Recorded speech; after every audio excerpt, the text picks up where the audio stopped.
नमस्कार साथियों, स्वागत है आप लोगों का YouTube चैनल चिंगारी किताबों से में। आज की वीडियो में हर्ष के कुछ प्रश्नों के जवाब समावेशित हैं, आप भी सुने। हिंदू धर्म में वर्णित चौथे वर्ण शुद्ध और एक अघोषित वर्ण अछूतों की सामाजिक, आर्थिक और राजनीतिक दुर्दशा का कारण कौन है, क्या है? हर्ष, तुमने अपने इस प्रश्न के माध्यम से भारतीय मानस की दुखती नब्ज पर उंगली रख दी है, इसलिए थोड़ा विस्तार से सुन लो। ब्राह्मणों के असंवैधानिक ग्रंथ मनुस्मृति के अनुसार समाज को 4 भागों में बांटा गया है: ब्राह्मण, क्षत्रिय, वैश्य और शूद्र। ब्राह्मण का काम पढ़ना पढ़ाना और धार्मिक कर्मकांडों को करना व करवाना बताया गया।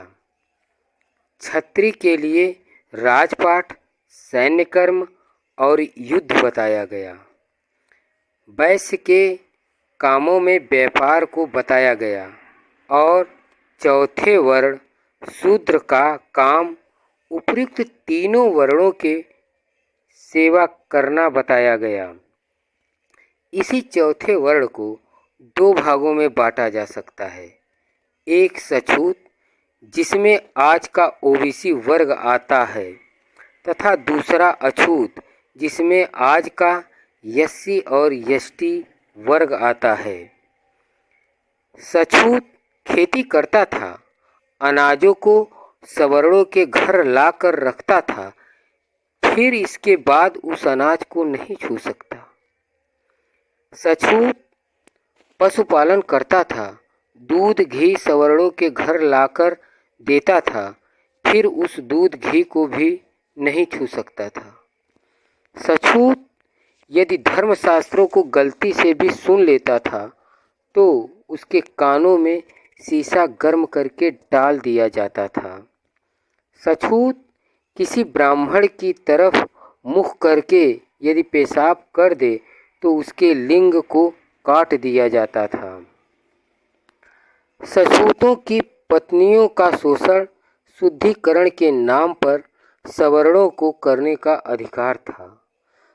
सछूतों की बच्चियों को देवदासी बना करके पंडित पुजारी हर रोज उसका बलात्कार करते थे और बहुत कुछ, हर्ष, जो मैं आज तुम्हें नहीं बता सकता। ये सछूत सेवा के नाम पर सहते थे। और रही अछूतों की बात, तो इन्हें तो मनुष्य समझा ही नहीं जाता था। पेशवा का शासन काल आते आते इन अछूतों के ऊपर मार्शल लॉ लगा दिया गया, जिसके तहत ये सुबह शाम अपने घरों से बाहर नहीं निकल सकते, क्योंकि सुबह शाम की परछाई कहीं सवर्णों के ऊपर न पड़ जाए और वे अपवित्र हो जाएं। एक खड़ी दोपहरिया में पैरों में झाड़ू बांधकर घरों से बाहर थाली या घंटी बजाते हुए निकलते थे। इनके गलों में मिट्टी की हड़ियाँ बांध दी गई थी ताकि ये जमीन पर न थूके। और बहुत कुछ, हर्ष, ये अछूत होने के कारण सहने के लिए विवश थे।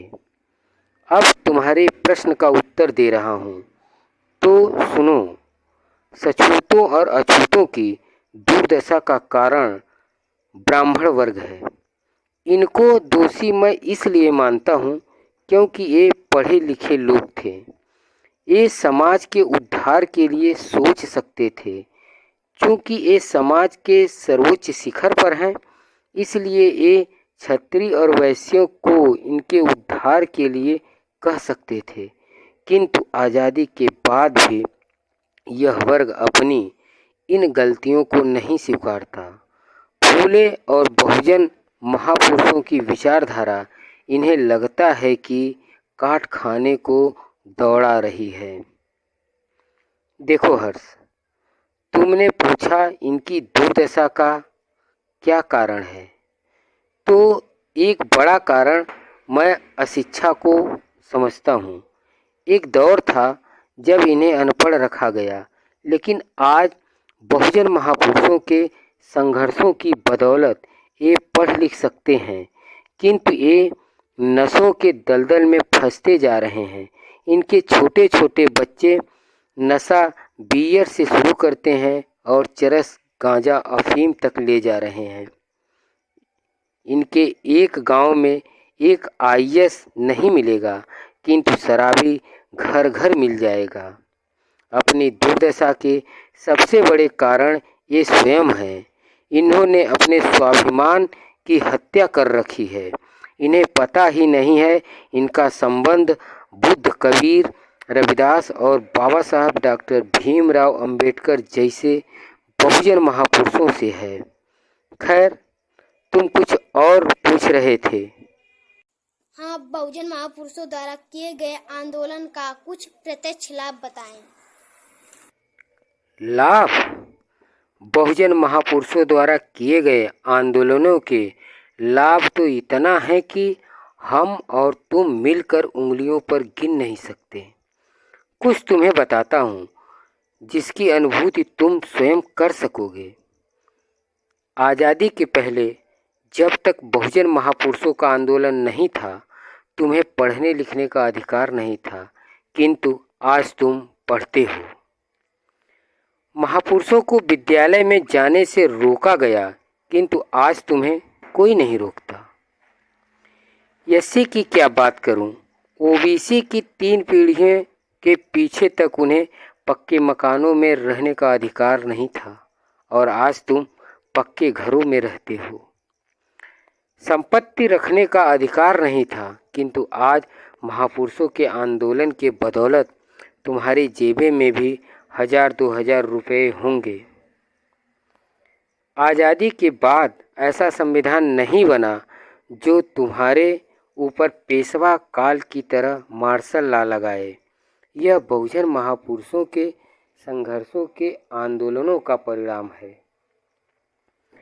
लोकतंत्र को सफल बनाने के लिए उम्र हो जाने के बाद तुम भी वोट दोगे। यह तुम्हारे महापुरुषों के आंदोलनों का परिणाम है। आज संवैधानिक दायरे में रहते हुए तुम अपनी बातें कह सकते हो। यह महापुरुषों के आंदोलनों का असर है। देखो हर्ष, आज हम और तुम अपने समाज के ऊपर जो चर्चा कर रहे हैं, यह भी बहुजन महापुरुषों के आंदोलनों का परिणाम है। अच्छा, चलते चलते एक और प्रश्न का जवाब दे दें। बोध गया में चल रहा आंदोलन कैसे भारत एक बहुजनों के मुक्ति का राजमार्ग बनेगा? हर्ष, तुमने तो कमाल का जादुई प्रश्न पूछ दिया। देखो, भारत का बहुजन बाई चांस ही नहीं, बाई डिफ़ॉल्ट भी वह बौद्धिस्ट है, और जिस दिन उसका यह सत्य उसे पता चलेगा, भारत भूमि पर सुखकारी क्रांति घटित होगी।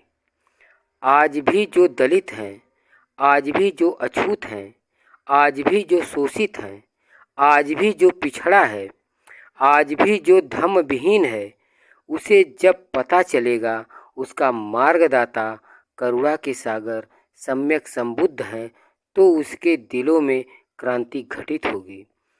और इसी क्रांति की शुरुआत बोध गया में भिक्षु संघ ने कर दी है। हर्ष, आज तुम्हारे इन प्रश्न उत्तरों के माध्यम से मैं विश्व के समस्त बुद्धिजीवियों और भारत के बहुजनों से यह विनम्र निवेदन करता हूँ कि बोध गया में चल रहे आंदोलन को सफल बनाने के लिए अपना संभव प्रयास जारी रखें। जय जय भीम, नमो बुद्धाय।